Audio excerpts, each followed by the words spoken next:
Ahora comienza Querer Comprender, un programa que analiza el valor humano en la empresa como forma de crecimiento personal, así como la humanización de la empresa y de las tecnologías aplicadas. Donde el aire es limpio aún bajo la suave luz de las estrellas. Un espacio dirigido por Mar Sauto desde Madrid y producido por Javier Maurí. Querer Comprender. Hoy encontré un lugar para los dos en esa nueva tierra, América.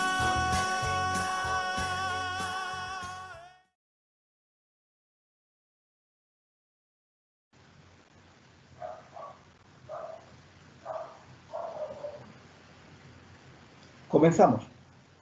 Bueno, es un placer, querido Javier, Mauri y queridos oyentes del programa Querer Comprender, estar hoy con un invitado excepcional. Yo creo que es un invitado que marca diferencias respecto a cualquier otro invitado, con lo cual es un verdadero honor contar con él, con Manuel Freire Garabal. Realmente tiene, querido Javier, un currículum espectacular. Yo creo que, bueno, voy a decir algunos de sus méritos porque podríamos estar todo el programa hablando de los méritos que tiene Manuel. A mí me parece espectacular el currículum. Fijaros, queridos oyentes, ha sido distinguido con 2 doctorados honoris causa, el último de la Universidad de Noble International University en Estados Unidos. Ya es difícil obtener el doctorado, no cuento honoris causa, y tener 2 doctorados. Bueno, pues que aparte tiene un currículum de lo más disruptivo, de lo más versátil. En 2020 nombrado coronel comisionado de Kentucky, el título de honor más alto otorgado por el gobernador y el secretario de Estado, pero es que además es caballero de la Orden de Pablo I de Rusia, es miembro electo de la Royal Asiatic Society. Bueno, en fin, abogado y graduado en periodismo, cuenta con un MBA en gestión empresarial, ha impartido conferencias, participado en eventos, bueno, nada más y nada menos en el Foro Económico Mundial en Davos, en las universidades más importantes del mundo, Oxford, Harvard. Yo me abruma realmente leer un currículum, querido Javier, de estas características. Bueno, contribuye en la educación, en medios a través de las páginas oficiales de universidades como las que acabo de nombrar y otras. Bueno, es asesor principal del primer ministro y es vicepresidente del Consejo Económico y Social de Naciones Unidas, presidente del Consejo Privado del Príncipe, bueno, no me atrevo ni a decir el nombre, pero de una de las familias reales más antiguas de Oriente Medio. Bueno, en fin, y podríamos seguir y seguir y seguir, Javier. Pero ya os digo, es que no nos llegaría el programa, por lo tanto yo creo que lo primero es ya empezar a charlar contigo, querido Manuel. Y cuéntanos a Javier y a mí, y sobre todo a nuestros oyentes, porque a todo esto tiene 25 años, con esta corta edad, ¿qué se siente? Yo que vengo de la universidad, es verdad, una pregunta que tengo realmente curiosidad, siendo 2 veces doctor honoris causa, querido Manuel. Bueno, muchas gracias por la invitación, Mar. Muchas gracias, Javier. La verdad, para mí no supone algo que digamos un mérito, ¿no? Yo considero que cualquier premio que se recibe, certificado, doctorado, medalla, es simplemente un papel y nada más. Lo único que importa realmente es lo que puede hacer uno al día a día para recibir eso. Porque muchas veces lo sabemos, ¿no? Es decir, que gente por tema de politiqueo, por relaciones extrapersonales con miembros de un gobierno lo consiguen igual, ¿no? Así que cuando uno recibe algo de este estilo, siempre quiere esforzarse más en por qué lo ha recibido, trabajando por los demás, ¿no? Es por eso por lo que, bueno, yo te digo, considero un papel, nada más, y lo que más le pongo hincapié es en poder contribuir, aunque sea un poco día a día, a la sociedad. Bueno, realmente, bueno, lo primero me gustaría confirmar contigo, Javier, que efectivamente se le escucha bien a Manuel, porque creo que es una entrevista importantísima y sobre todo que se escuche bien el día que estemos, claro, en directo. Cuéntanos, Javier. He estado viendo el tema del sonido de nuestro invitado Manuel y se le escucha un poco cerrado. Sí, sobre todo porque yo creo que es importantísimo que tengamos un sonido nítido, es fundamental, que yo creo que es una entrevista, bueno, excepcional, ¿no? Por las características de nuestro invitado. Entonces, bueno, vamos a darle ese tiempo, Javier, para que conecte bien el sonido. Fíjate que esto no lo sabíamos, pero él lo demuestra en la entrevista. Es una persona, bueno, muy sencilla, porque tú, Javier, que también eres profesor en la universidad y que tienes tu doctorado, yo el mío, lo que cuesta, ¿no? Sacar un doctorado, el recorrido que hay, la investigación, el estudio, darle forma, tiene dos.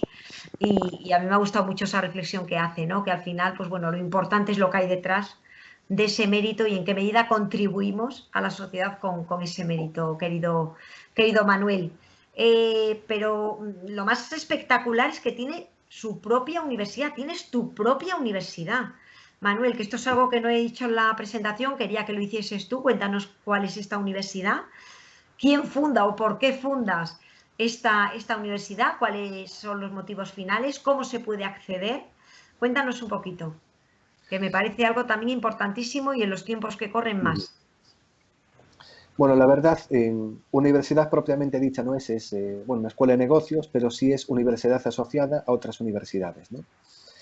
Y básicamente tuve la idea hace cosa de 2 años de montar un proyecto educativo porque en mi desarrollo de funciones particularmente con gente de Oriente Medio, necesitaban un poco un baluarte en el tema de enseñanza online que representara sus intereses, ¿no?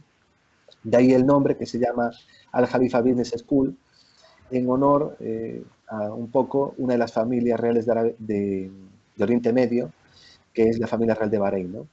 Y la palabra califa o el jalifa significa el líder, ¿no? El que sigue. Es por eso por lo que un poco la intención era asentar los principios para que otros emprendedores de Oriente Medio pudieran hacer lo mismo. Por ello, por ejemplo, los materiales con los que se empezaron fueron muy enfocados a gente de Oriente Medio, de Asia y de África, a intentar avanzar en el mercado europeo y americano.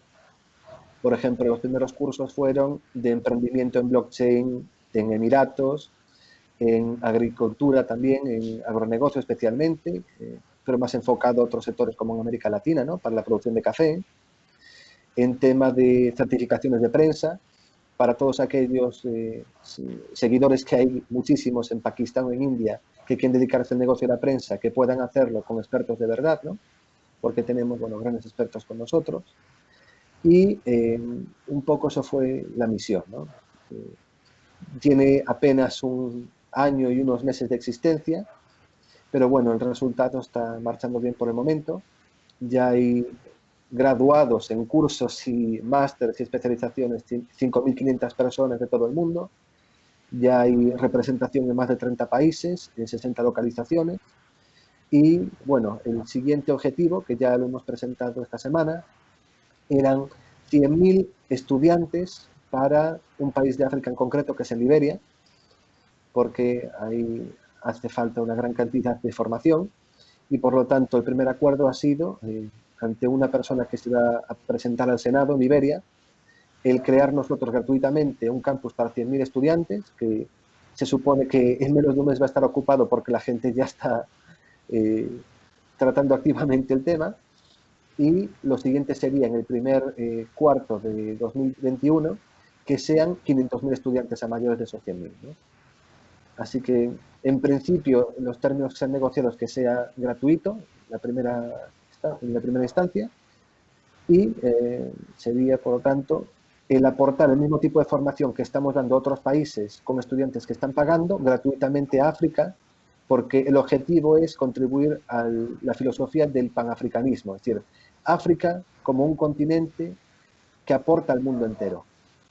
Porque lo sabemos bien que durante siglos, no es por hacer apología de ningún tipo de populismo, pero durante generaciones se sabe que África ha sido la gran explotada cuando África tiene la mayor parte de los recursos de la tierra.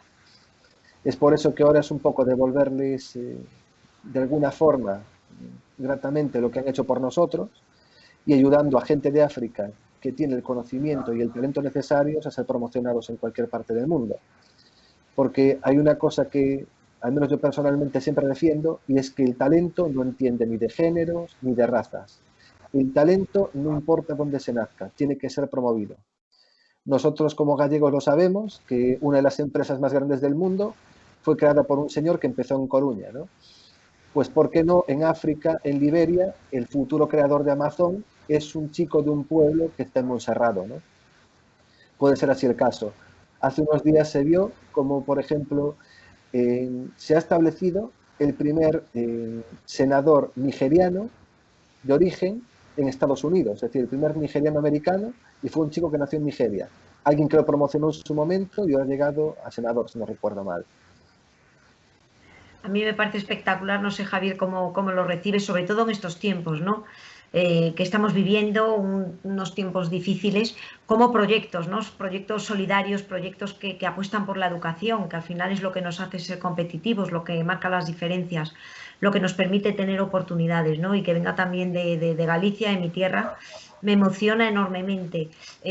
Quizás la pregunta, ¿no? que me viene al hilo conductor, y después le voy a dar la palabra a mi querido Javier, es cómo un chico, ¿no? de 25 años llega en este recorrido vital, no solo de un desarrollo, digamos, académico y profesional espectacular, sino, bueno, pues con una mirada lúcida de la vida, porque yo creo que es verdad que estamos aquí para apoyar, para contribuir, para devolver lo que hemos recibido, pero es verdad que me parece muy disruptivo que lo tengas tan claro con estos 25 años. No quiero hacer una asociación de ideas de mirada lúcida con juventud, pero realmente sí que es verdad que me encantaría, ¿no? Encontrarme más Manueles por la vida, y sí que me gustaría, ¿no? Saber ese recorrido vital, qué es lo que te lleva a esto, ¿no? Cuéntanos un poquito, sobre todo para inspirar a otros jóvenes. Yo creo que todas estas cosas empezaron en la universidad. Yo ya en primer año me aburrí lo que eran las clases y yo no soporto el 8 horas de teoría. Tú como profesora lo sabes que es muy difícil, incluso como profesora, el estar dando 8 horas de teoría. Es imposible que la gente mantenga la atención. Es por eso porque, sobre todo yo cuando fundé este proyecto, la idea es, el conocimiento se puede dar desde cualquier parte del mundo. No importa si es en una aula de una universidad en la que te estás rompiendo la espalda porque es incómodo estar ahí, así te estás rompiendo la espalda en tu propia casa.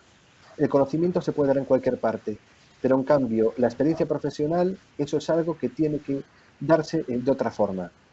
Yo, por ejemplo, me apliqué un poco a este proyecto en mi propia filosofía. Yo en primer año de carrera veía que no podía avanzar en las expectativas que yo quería, estando únicamente en clase, ¿no? Así que me apunté a todo cuanto había. De hecho, tenía un conocido en el defensor del pueblo de Galicia y ya le pedí incluso que hicieran un convenio con la Universidad de La Coruña, que es donde yo estudiaba, para poder trabajar ahí unos meses, ¿no? Iba a estar unos meses y al final me quedé casi un año, si no recuerdo mal. Así que siempre seguí un poco esa filosofía, ¿no? El ambiente real de trabajo, que al fin y al cabo es lo que importa.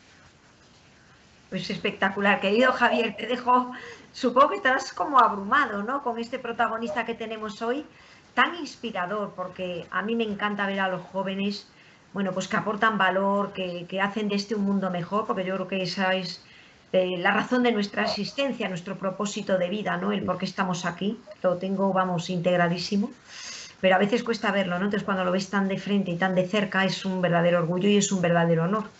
Querido Javier, no sé cómo recibes, ¿no? Esto que nos está contando, que me parece tan importante. Pues independientemente de todas las experiencias o la formación que tiene Manuel, a mí hay dos cosas que cuando me documenté sobre él me llaman poderosamente la atención: la sinceridad y la humildad. Y son dos cosas que estoy comprobando que son realmente ciertas, pero sin embargo él creo que transmite eso en sus redes sociales. Hay dos preguntas que a mí me gustaría hacerte, Manuel. Una, para mí es un proyecto muy interesante que me gustaría que lo explicaras un poquito a nuestros oyentes y a nuestros seguidores en nuestro canal de YouTube, que es el laboratorio AKBS. Creo que es interesantísimo. Y la segunda pregunta que yo te quería hacer, Manuel, es si piensas que en algún momento África podría convertirse en una potencia mundial, no al estilo de China, sino un tipo de macropotencia en donde a través de la educación, de la formación, se pudieran integrar tantísimas etnias como hay en cada uno de los países africanos. Pues mira, muchas gracias por las dos preguntas, porque la verdad son temas que siempre me gusta mucho responder, ¿no? En cuanto al laboratorio de ideas, esto surgió porque asiduamente atiendo a unas conferencias que organiza un amigo mío, Anthony Ritosa, en Mónaco, en Dubái y en Arabia Saudita, en las que siempre tratan de promover el talento de quienes van allí, ¿no? Se juntan, pongamos, la familia real de Sharjah en Emiratos, miembros de la familia real de Arabia Saudita, por ejemplo, el patronato suele ser casi siempre en Mónaco del príncipe Alberto, en Dubái del primer ministro y en Arabia Saudita de uno de los hijos del rey de Arabia Saudita, y siempre tratan de promover esas ideas, ¿no? Y es por eso por lo que desde el punto de vista académico vi que no había mucho de que en la universidad se promocione el talento, ¿no? A mí mismo me pasó. Yo como experiencia personal os puedo contar que mi trabajo de fin de grado me lo suspendieron. ¿Por qué? Porque yo trabajaba en otras cosas y uno de los profesores, incluso antes del trabajo de fin de grado, me suspendió la última asignatura y me dijo, tú podrás saber mucho de otras cosas, pero de esto no. Y como es algo que no, es decir, yo suelo rehuir de todo lo que tiene que ser lo académico. Por eso dije, voy a apostar un poco por esto, porque si a mí me ha pasado no haciendo nada, simplemente porque estaba vinculado a unas academias que eran de corte real y pensaban que yo era o franquista o monárquico extremista o algo del estilo, sin conocerme pasa eso, a chicos que no se pudieron defender como yo me defendí en ese momento, les arruina la vida. Así hay después gente que tiene problemas que no hay forma de curárselos en su vida. Es decir, ¿cuántos casos habrá en temas de psicología de chicos que suspenden un examen y abandonan una carrera, ¿no? Por eso fue que nosotros lo que hacemos, por ejemplo, es unir nuestros materiales a través de cursos, especializaciones, y para el año que tengamos los grados igual, cuando hay un trabajo y ese trabajo es bueno, el laboratorio lo promueve a través de la red de eventos de mi amigo.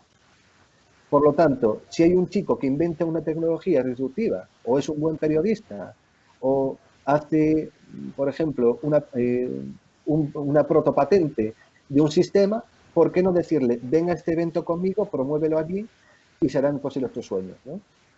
Porque yo creo que es necesario.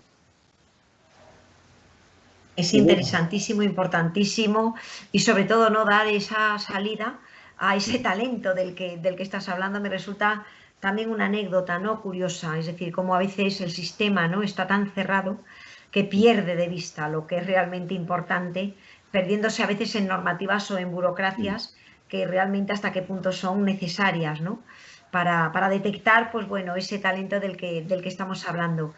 Es verdad que el COVID ha cambiado todo, ha cambiado también el formato de educación, la presencialidad en la educación. En tu opinión, ¿cuál es el modelo idóneo para formar? ¿La presencialidad, el online, el híbrido, el irte a la empresa a trabajar?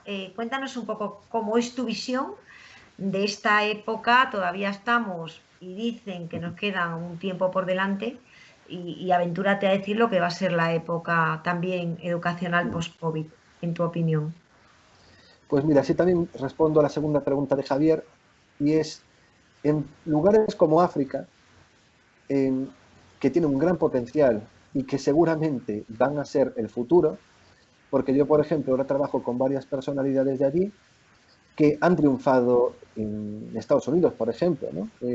Antes el que mencionaste, el ex subsecretario de Naciones Unidas, es un hombre de Guinea-Conakry que paso a paso, él solo y sin apoyo ninguno, ha conseguido ser subsecretario de Naciones Unidas por muchos años, creo que empezó en el 92 y acabó en el 99, se convirtió en la segunda fortuna de su país y a día de hoy está ayudando a otros a crecer allí, ¿no? Así que estoy seguro de que eso va a permanecer, y eso va a permanecer con un sistema como el que tenemos nosotros, ¿no?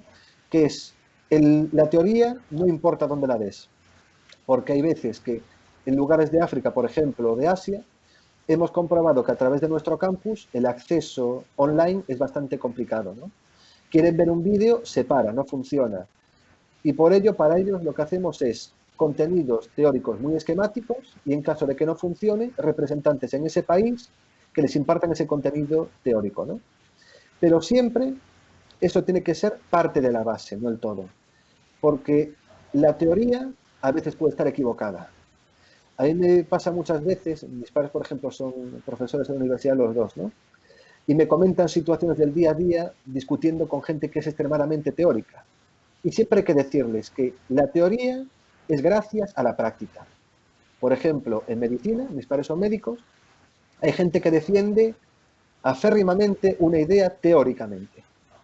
Pero es que esa idea es imposible sin el señor que está en el hospital. Si ese hombre no puede hacer la cirugía pertinente, o no puede probar un medicamento, o no puede probar una nueva técnica, esa teoría es imposible. Así que muchas veces se defiende la teoría sin conocer realmente cómo se aplica en la práctica, ¿no? Y es por eso, por lo que nosotros lo que hacemos es eso. El contenido online, si puede ser online perfectamente, que funcione para las redes que haya en cada lugar. Incluso ahora estamos colaborando con alguna compañía industrial del Reino Unido para que den los equipos necesarios a esos países, y si no, con instructores en el mismo lugar. Pero siempre la experiencia práctica es necesaria. Por eso lo que hicimos ahora de las 100.000 becas, esas 100.000 becas significa que esa gente que va a estudiar online también va a tener la oportunidad de promover sus ideas o de conseguir una experiencia práctica, ¿no? Por ejemplo, en la gente que ya tenemos que ha acabado, esos 5.500 estudiantes, más del 80%, no solo el 80%, creo que es un 82-83%, en los 3 a 6 meses han conseguido un trabajo de cualquier tipo, gracias a las redes que les hemos promocionado. Bien sea porque han conseguido una práctica, han conseguido hacer un trabajo mínimo, pero que les ha contado como experiencia, o han conseguido incluso un trabajo permanente, ¿no? Por eso siempre tiene que haber el tema de la enseñanza práctica muy presente, sea donde sea. Pero si es posible, siempre que sea con empresas y profesionales de calidad. Y respecto a esos formadores profesionales, ¿cómo es la detección de esas habilidades? Es decir, una cosa es el expertise, el know-how, pero obviamente otra cosa muy diferente son esas habilidades para motivar, integrar, predisponer, en ese híbrido, ¿no? ¿Cómo es ese proceso de selección de los profesores que están en vuestra universidad? Porque, querido Javier, según cómo sea ese proceso de selección, vamos, yo ya envío el currículum, casi ya mismo, durante el desarrollo de esta entrevista, y yo supongo que Javier, tú también. Cuéntanos cómo es ese proceso, esos profesionales, porque realmente es un verdadero lujo formar parte de una entidad con estas características, ¿no? tan necesarias. Pues la verdad, lo que solemos hacer es que casi todos los profesores los conocemos. Es decir, no me acuerdo ahora cuántos, son bastantes. Si no recuerdo mal, creo que son 60 o 70 por todo el mundo. Pero son grandes conocidos o conocidos de otros conocidos, y gente que sabemos que aparentemente al menos no tiene complejo, ¿no? Porque pasa a veces en las universidades públicas, lo sabéis, que hay algunos profesores que están empecinados en su historia, como dije antes, y tienen el complejo de que defienden esa idea a muerte, ¿no? Como me pasó a mí en la universidad, yo había ese señor que me cogió mi manía, por lo que fuera, y lo que no queremos es que pase eso, ¿no? Y por lo tanto, lo que protegemos siempre es que haya gente en nuestro profesorado que sean nobles en lo que conocemos, es decir, no entrevista personal, pero casi, es decir, es una entrevista personal de años, es decir, de conocerlos muy bien, y después también que tengan la posibilidad de ayudar en el ámbito profesional a los estudiantes que tienen, porque sabéis que es muy distinto el que se dedica únicamente a la teoría al que se dedica a la teoría y a la práctica. Por lo tanto, hace falta alguien que comprenda cómo es el mundo real. Lo que dije antes, los que están empecinados a veces en la teoría se abstraen del mundo real, piensan que la teoría en la universidad es muy importante, no salen de esas 4 paredes y lo demás es completamente irrelevante. Por eso, siempre gente de confianza que sepa apreciar los proyectos, y aún así, los proyectos no son supervisados solo por esa persona. Es decir, tenemos un comité académico que cada trabajo que queda de cada alumno, de esos 5.500, lo han visto. Es decir, y saben detectar si es bueno o si es malo. Cuando hay discrepancias, siempre solemos solucionarlas y se promueve esa idea, ¿no? Aunque aún ha empezado hace poco, pero es decir, se intenta promover esa idea de cualquier forma. Sobre todo porque yo creo que, Javier, en un entorno de cambios exponenciales, lo que se requiere es la mente estratégica, no tanto una teoría que queda obsoleta cuando el cambio es tan rápido y tan disruptivo y la deja, bueno, pues totalmente en un segundo plano, ¿no? Esa mente estratégica para distinguir lo relevante de lo que no lo es y sobre todo contextualizar, ¿no? Un entorno que es diverso y que requiere también esa toma de decisiones muy personalizada según donde estamos incidiendo. Claro, yo te estoy escuchando, yo que soy profesora en la Universidad Internacional de La Rioja, que bueno, es una universidad que está muy bien posicionada, pero yo pienso que vuestro producto es totalmente atractivo, ¿no? Pero lo ubicamos, ¿no? Lo ubicamos logísticamente y va dirigido a un perfil de alumnos muy concreto. Esto se puede abrir a otro tipo de alumnos, en ese sentido puede haber apertura para cualquier alumno en cualquier lugar del mundo, porque Siempre las son personas que bienvenidos. nos están escuchando ahora mismo, querido Javier, y las que nos escucharán, pues obviamente en un producto de estas características y con esta filosofía en donde, bueno, es una aplicación práctica de todo lo que se está estudiando, es lo que demanda el alumno actual. Cuéntanos cómo este público objetivo que podéis tener puede acceder también a vuestra universidad. No, siempre pueden, es decir, entran en la página web, ven los cursos, se unen y ya están dentro. Entiendo que el lenguaje es el inglés en el que estáis Sí, habitualmente relacionándoos. sí Principal lenguaje inglés. los cursos son en inglés, creo que hubo alguno en español, si no recuerdo mal, el año pasado. Pero, por ejemplo, la página web está disponible en todos los idiomas en los que tenemos una representación en cada país. Me parece interesantísimo y yo creo que es un producto que es verdad que, bueno, que hay que, bueno, pues abrir, ¿no? A absolutamente todo el mundo. Querido Javier, que estoy aquí ya absorbiendo, ¿no? La entrevista, porque realmente es una entrevista interesantísima, es un colega también de profesión y es un tema que es necesario, ¿no? La formación, el ser competitivo, sobre todo avanzar, ¿no? El crecer. Sí, a mí me gustaría preguntarte sobre tu libro, uno de los últimos, el último libro, Disruption of Education, la interrupción en la educación, la disrupción en la educación. ¿Qué te planteas con este libro, en el que a través del cual también agradeces a tu padre el haberte servido un poco de inspiración? ¿Qué te planteas en este libro? Bueno, yo creo que mi padre es la base de ese libro, porque yo desde que nací, ya desde los pocos meses de edad, incluso el mismo día que nací, él ya tenía un congreso, he atendido con él y con mi madre todos los congresos que ha habido por todas partes, ¿no? Así que siempre ha sido una buena base de inspiración y encima es mi asesor personal para todo, si le pregunto desde la A a la Z siempre. E incluso en la redacción de este libro, muchas de las ideas plasmadas son a base de hablar con él durante muchos años.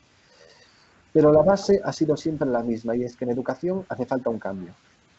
Este sistema que llevamos años de horas en un aula, únicamente eso, y al acabar una carrera no se sabe absolutamente nada, porque a mí me pasó, estudias un montón de contenido que no sabes cómo aplicarlo después.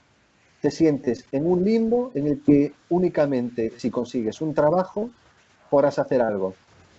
Y muchas veces conseguirás un trabajo después de 2 o 3 años y sin pago alguno.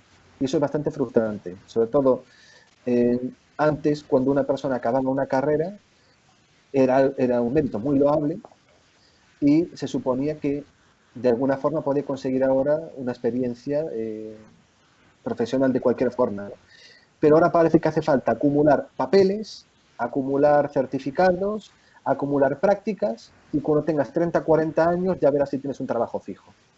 Y eso es algo que hay que cambiar desde mi punto de vista, porque los tiempos están cambiando.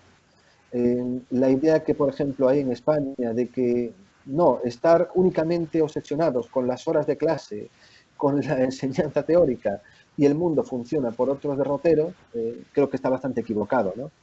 Igual que con el tema de las presencialidades o el estar muchas horas en clase. Yo, por ejemplo, nunca he entendido cómo a mí me pasaban la lista para que firmaras cuando ibas a clases. Me parece que estás en un instituto, en un colegio y no en una universidad.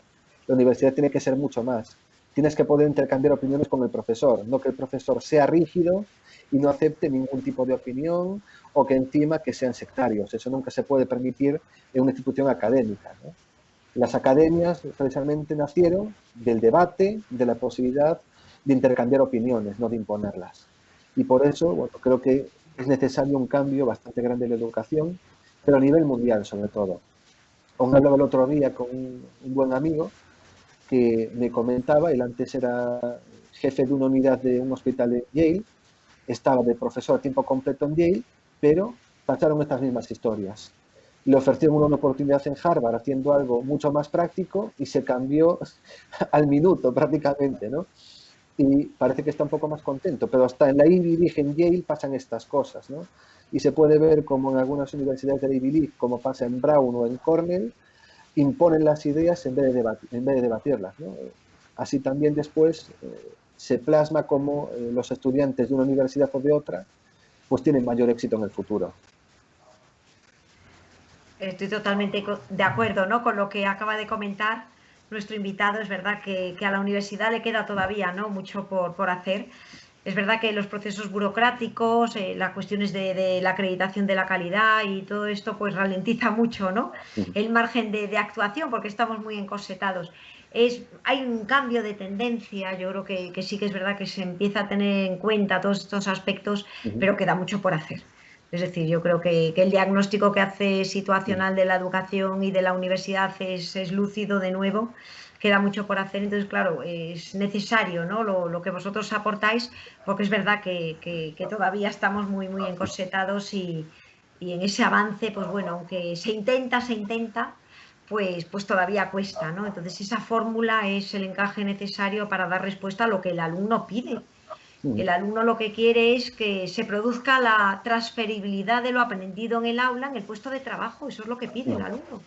Yo estoy en clase para después, en el entorno laboral, aplicarlo. Y no para que esto quede como en el limbo un poco de la abstracción y de la falta de aplicabilidad práctica. Es verdad, totalmente de acuerdo. Querido Javier.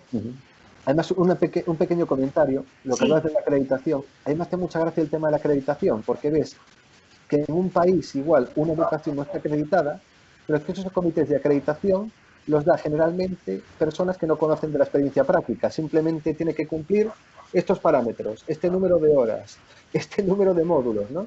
Y eso es completamente erróneo. Así está pasando, por ejemplo, en Estados Unidos. Google está creando su propia universidad. Claro. Facebook está creando su propia universidad.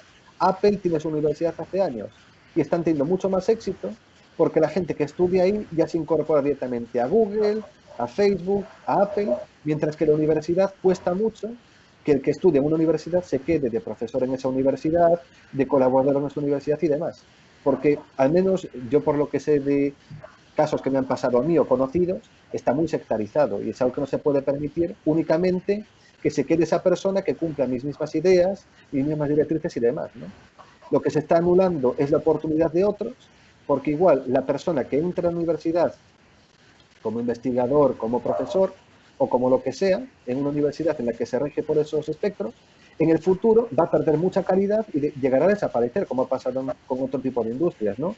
Si las sectarizas y eliminas la libertad de cátedra y la posibilidad de discusión, la gente dejará de ir a esa universidad.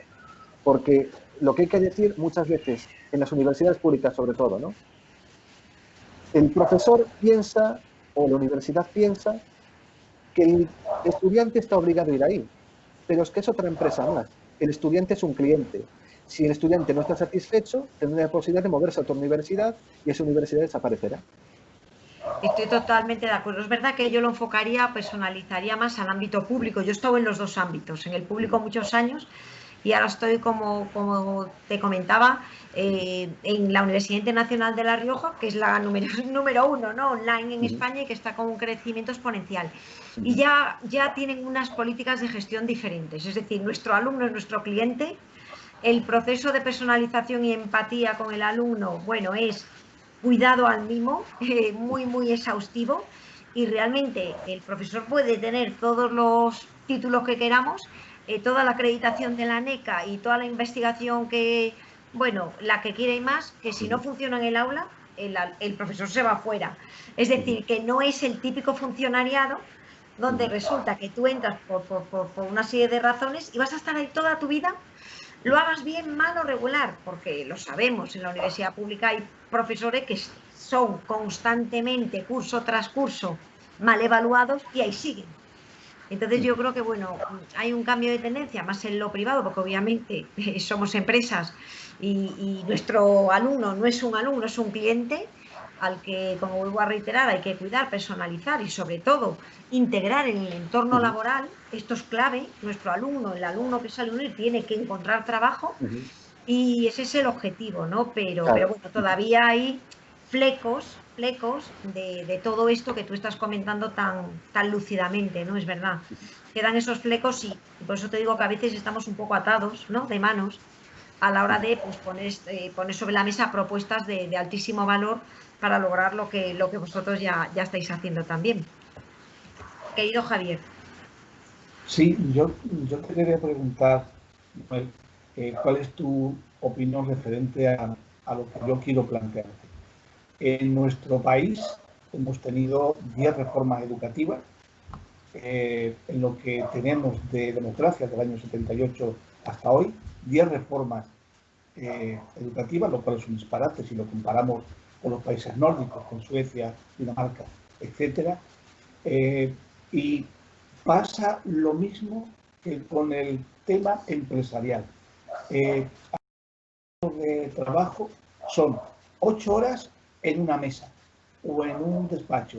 Si no estás ahí, no estás trabajando. Una de las cosas positivas, si es que podemos definir como algo positivo que nos ha traído esta pandemia, es lo que hacía tiempo que muchos veíamos dependiendo.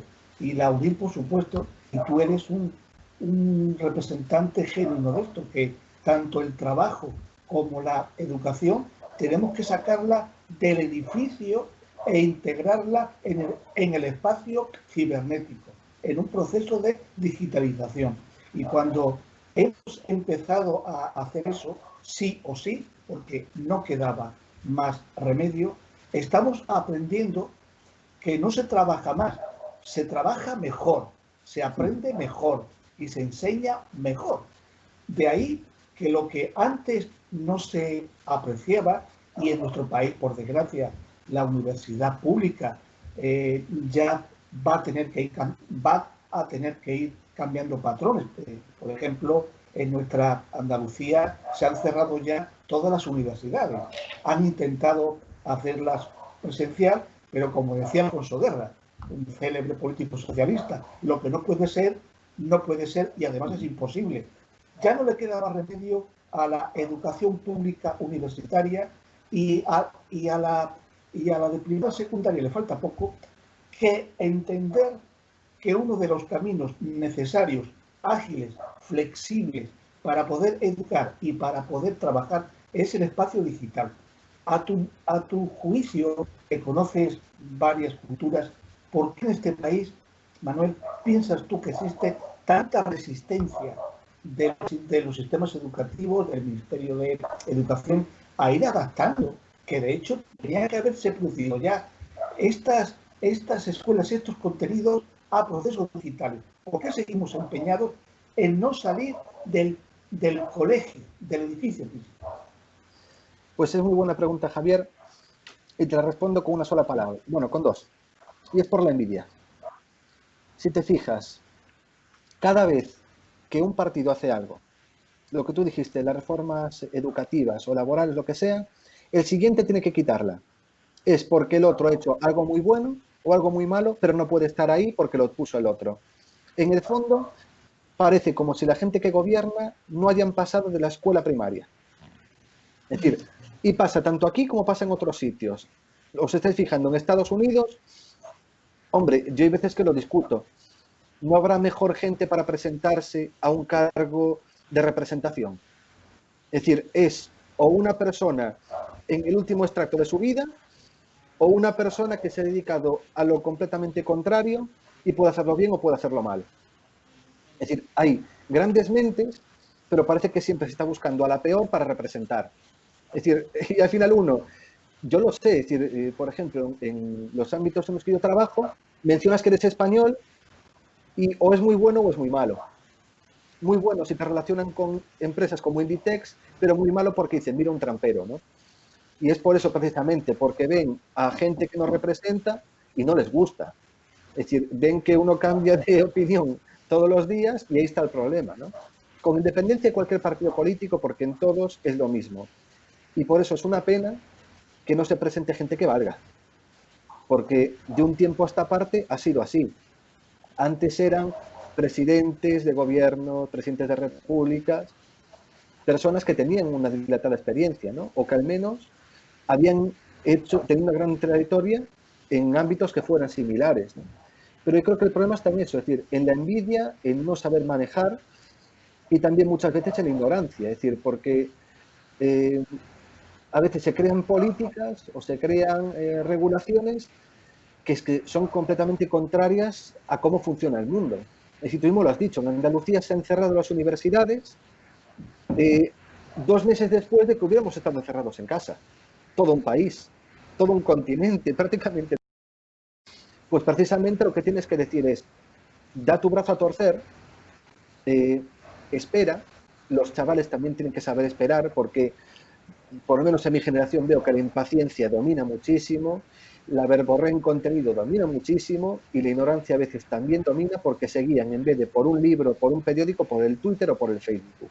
Y eso es un gran problema. Siguen ciegamente. Y eso es algo que también hay que enseñarse desde la base, ¿no? Y como te decía, no veo el sentido de la presencialidad en un momento en el que si vas a clase te vas a contagiar. Y bueno, aun si eres joven, puedes salvarte. Los hay que siendo jóvenes no se han salvado. Pero la hipótesis está en lo siguiente. Casi todos los estudiantes de cualquier grado, o incluso de un colegio, tienen padres. Esos padres seguramente, en su mayoría, se dedicarán al sector servicios. Si un chico que no va a fiestas se contagia a través de otro que va a fiestas y después contagia a sus padres que están en el sector servicios, va a llegar un momento en el que cundirá el caos porque la persona que tiene que servirte los alimentos, los recursos, va a estar enferma y no va a poder suministrarlos. Y entonces pasas de una situación de estado de alarma al caos mundial. Y yo lo sé, es decir, que muchas universidades públicas lo que ha pasado era, días después de abrir las universidades, en tal clase tantos contagiados, en otra clase tantos contagiados. En Portugal también pasaba lo mismo, confinamientos de residencias, ¿no? En Francia igual, confinamientos de residencias, de módulos. Pues precisamente, como esto es tal cual una guerra, lo que se tiene que hacer es poner otros medios, porque existir existen, es decir, esta plataforma que estamos utilizando ahora para hacer esta entrevista, Skype es muy buena, se puede utilizar, existe Zoom y existen otras, y están adaptadas al mundo real. Y lo que tiene que seguirse son esos instrumentos del mundo real y no seguirnos por 4 ideas que imponen gente que a veces no tiene el conocimiento suficiente. Totalmente de acuerdo con lo que acabas de decir, ese diagnóstico, ¿no? Y sobre todo esa falta de continuidad que hace tanto daño, ¿no?, a todas las generaciones, porque al final no hay un proyecto, no hay un proyecto hilado, no hay un proyecto coherente. Y la formación es la clave de todo, ¿no? La formación es lo que nos da esas alternativas, esas oportunidades, y abocamos a generaciones, ¿no?, a que se pierdan en el camino de una responsabilidad que es de todos y por una mala gestión, no de unos pocos, pues como sociedad nos vamos quedando cada vez más atrás, ¿no? Porque ya se habla de generaciones perdidas y es un hecho real. Y claro, en eso reflexionas y tenemos una corresponsabilidad, ¿no?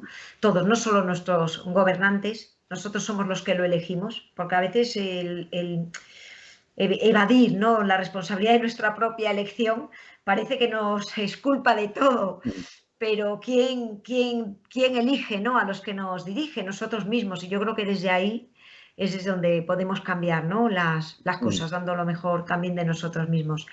La verdad es que ha volado, está volando la entrevista, ya llevamos, Javier, no sé, nos quedará muy poquito ya para cerrar el programa. Sí que me gustaría, ¿no?, saber, antes de despedirte, que es un honor y yo te invito, ¿no?, y seguro que Javier también, todo el equipo de vamos a una nueva convocatoria porque realmente es muy interesante todo lo que dices, aportas muchísima información de valor. Pero cuéntanos un poquito, ¿no?, qué proyectos tienes de futuro, cómo ves tú también el futuro, ¿no?, de los jóvenes, como joven que eres y sobre todo, ¿qué va a ocurrir, ¿no?, con esto que estamos viviendo, qué horizonte temporal para que todo esto cambie? si volveremos a ser los que fuimos. Bueno, un poco una reflexión así global, ¿no? Como cierre ya. Pues yo creo que es el momento de que los jóvenes se pongan las pilas, porque no hace tantos años hubo una crisis económica a nivel mundial y la gente, en vez de decir es el momento de reaccionar, trabajar y esforzarse, prefirieron ir a lo fácil, que fue quejarse. Y yo creo que, como muchos de los de mi generación, por ejemplo, están acostumbrados a quejarse para que den las cosas, pero sin un argumento, no como gente que hizo al finalizar una dictadura como fue, que se manifestaban porque los habían metido en la cárcel, porque habían pasado hambre o habían estado exiliados.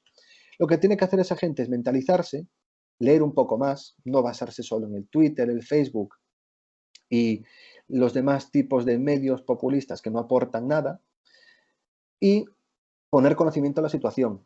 Pero para eso no solo hace falta que los jóvenes ayuden. Yo, por ejemplo, en mi situación personal, mis amigos, los más jóvenes, tienen 50 años, ¿no?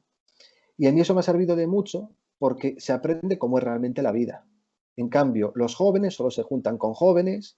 Cuando hay alguien un poco más mayor, rehuyen porque es el abuelo cebolleta contar su historia, ¿no? Y por eso tiene que haber una interacción entre varias generaciones. Yo creo que, por ejemplo, lo que es la generación de mi padre y superiores son una generación irrepetible, que son hijos de los que pasaron una guerra, pero una guerra de sufrir, de pasar hambre, de luchar y saber lo que era el pender un hilo, la vida. Y por eso creo que tanto los de esa generación como los de la mía tienen que interactuar entre ellos. Y olvidarse de... Hay una charla TED en la que habla un influencer que hace vídeos en YouTube abriendo cajas. Tiene que ser, no, que los propios de esa compañía de TED, que los propios de Apple, los propios de cualquier otro medio similar, llamen al tipo que ha montado una empresa, pero no al multimillonario, porque eso es uno entre un millón.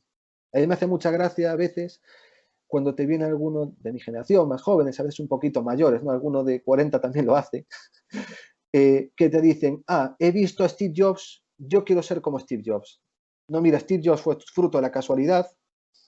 Steve Jobs se pegó tortas por el camino que hasta lo echaron de su propia empresa y lo llamaron cuando estaba en la ruina de la empresa. Así que céntrate, ten objetivos más realistas, y si tu padre, por ejemplo, fue fontanero, fue electricista o tu abuelo lo fue, tu abuelo o tu padre igual saben más que Steve Jobs y tienes que aprender de ellos, porque ellos han caído igual más veces que Steve Jobs o las mismas, han sabido lo que era sufrir, han sabido lo que no era llegar a fin de mes, pero en cambio tú no lo sabías porque eras un niño pequeño al que si te hacía falta la Game Boy, la PlayStation o cualquier juguetito, casi siempre lo tenías. Yo me fijo en mi generación que muchos se quejan de que dicen, no, ahora he pasado un confinamiento y ahora mis padres no me dan tanta paga o no puedo comprarme esto. Es decir, son cosas que realmente verías en una película de comedia. No te piensas que gente que ha acabado una carrera, que tienen estudios superiores o incluso están trabajando en puestos de responsabilidad, tengan esa mentalidad, ¿no? Es por ello que lo que hay que hacer es un poco una sinergia entre ambas generaciones, eliminar mucho, pero eso ya sabe que es imposible porque siempre hay intereses detrás de cada cosa. Es decir, hay veces que hay un país que está interesado en que otro país tenga una generación de personas que sean como caballos, ¿no? Es decir, con los estribos por los lados y que solo sepan mirar de frente. Así que bueno, siempre es difícil, pero al menos con pequeñas píldoras intentar educar a las nuevas generaciones para que sean al menos como sus abuelos, porque sus abuelos no tenían Twitter, no tenían Facebook, no tenían ordenadores, vivían perfectamente, y cuántos incluso se fueron emigrados, que hicieron fortuna ellos solos, o en vez de hacer fortuna, consiguieron un futuro para ellos, es decir, para ellos, para los que viven hoy en día. Así que simplemente eso, que lean un poco más, escuchen, que siempre es bueno escuchar, e intenten ser un poco más realistas, abran los ojos. Bueno, me ha gustado muchísimo, me parece de una gran sabiduría vital escucharte. Yo estoy aprendiendo muchísimo, me gusta mucho, ¿no? Por la verdad, ¿no? Que recogen tus palabras, poner en valor, ¿no? Lo que son las tradiciones, poner en valor lo que es la vida vivida también, esos referentes que hemos podido tener, ¿no? Esas experiencias que parece que a veces son baldías, ¿no? Y que todo es intercambiable, ¿no? Que todo es rápido, que todo se consigue, ¿no? Prácticamente sin esfuerzo y realmente ahí hemos perdido de vista lo importante, ¿no? Para, pues como tú, llegar a fundar tu propia universidad. Detrás hay, pues bueno, una mirada lúcida, el saber distinguir lo relevante de lo que no lo es, el enfocarse en lo que aporta valor, en construir un mundo mejor y, por supuesto, en honrar, ¿no? De dónde venimos, porque desde ahí siempre sabremos hacia dónde tenemos que ir. Querido Javier, no sé si quieres decirle algo a nuestro invitado, supongo que sí, porque realmente es una entrevista preciosa, preciosa. Me ha encantado la entrevista, me ha gustado muchísimo lo que nos has dicho, como lo has dicho, tu humildad, tu sencillez, cercanía y, reitero, sobre todo tu lucidez. Muchas gracias.